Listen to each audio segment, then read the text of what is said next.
doing comedy is my way of making fun of life. You know, how come women can't just, you know, stay at home and churn butter and milk the cows, rub the washboard, you know? It's just not fair.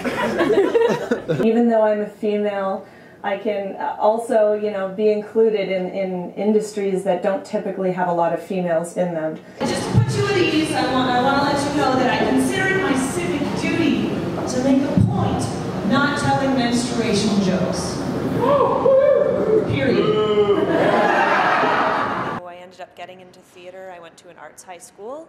I went and did my degree in theater, which is when I started getting into stand-up comedy, which was a really, you know, it was a perfect outlet for me to sort of deal with, I guess, my issues and emotions and turn them into something that could be good for someone. I went to an antique fair the other day. I don't know if you guys have ever been to those, but I was just like, maybe I'd like to go take a look at some old junk, you know, just for the fun of it. And I overheard this 80-year-old lady beside me go to a vendor. She goes, "Do you guys have any old balls?" And then her husband walks up behind her and he said, "Honey, I told you I was going to the washroom."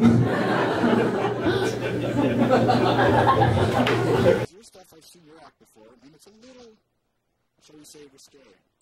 You can say risque. You know, I can PG it up when I need to, but, you know, I'm not afraid to say what's on my mind, that's for sure. My last boyfriend, though, he wanted me to be his #1, so he could sleep around with other women. And I said, "You got it all wrong. My favorite movie is Free Willy. I don't want your Willy to be free." As you can see, the life of a comedian is pretty glamorous. This is my dressing room, and there's the my best audience right there. So I'm gonna warm up for my set, make sure that it's timed properly, and give it a shot. A big hand for Ottawa's own, the very lovely Miss Chelsea O'Connor!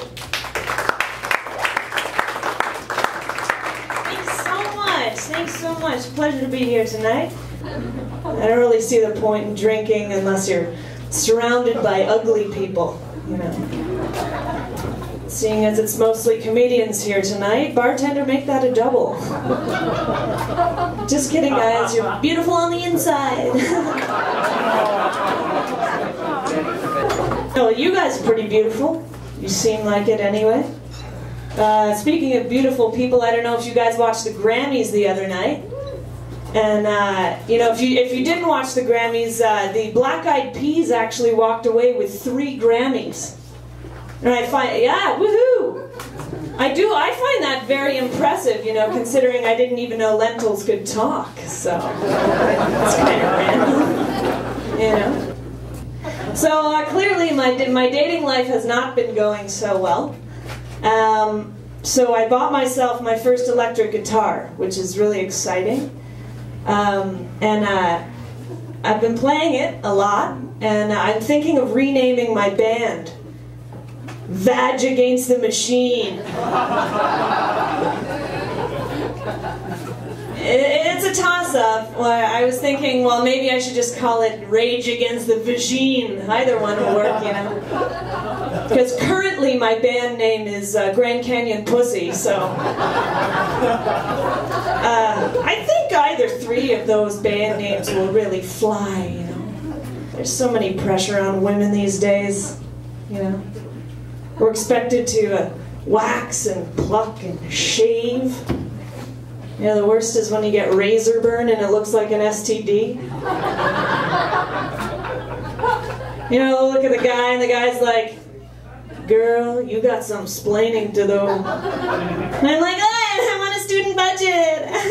I'm still using the same single-bladed Bic razor from 3 months ago. Sorry. Everything's fine. Everything's fine. By the time I have time to explain it, he's already gone. You know, it baffles me how she can talk at length for like 20 minutes and not say anything at all. You know, she's telling me about her trip to the Tim Hortons with Jan. you know, they had the mats on the floor. They were so wet, I was afraid I was going to get a soaker, you know, from those mats. And then I got to the front of the line, you know, and there was this girl, she had that chip nail polish, you know, that chip nail polish, you know, makes her look like a squeegee kid, you know. I didn't want her touching my coffee. I didn't want her touching my food. And I looked down at my nails are all chipped. I'm like, Mom, is this your way of telling me you want me to get a manicure?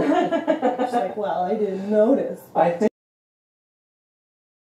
best friend Aviva actually got me to do my first gig actually back in Toronto. Because I had some really raunchy jokes about a trip I took to Ireland and some experiences that happened to me there. And so she insisted I share these awful experiences with the world. A younger generation, definitely women, because there's not a lot of women on the stand-up stage right now. But I talk a lot about life experiences, so I think that I have a pretty broad range of people that I can appeal to. Yeah, I was like, okay, well, what kind of guy should I look like tonight? And you guys are lucky I didn't go with Rosie O'Donnell, because I was gonna. Woo! All right, I have a bit of a confession to make before the next song. I am coming out of the closet tonight. I'm a country fan, so let's hit it, guys.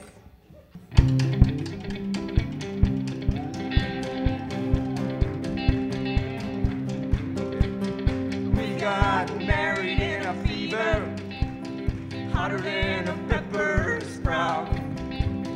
We've been talking about Jackson ever since the fire went out. This is pretty much how I feel about it. I hate looking out. Spoon feed me lard. I hate working out, it's so goddamn hard. All I want to do is eat bacon taters and wash them down with a chunk of old cheddar cheese. No, wait, I want to eat chocolate truffles and wash them down with a 2 for $50. Yeah, that's like Elmer style. Then gain 500 pounds and wait for the government to compensate me for my electric wheelchair. That's pretty much the song about working out.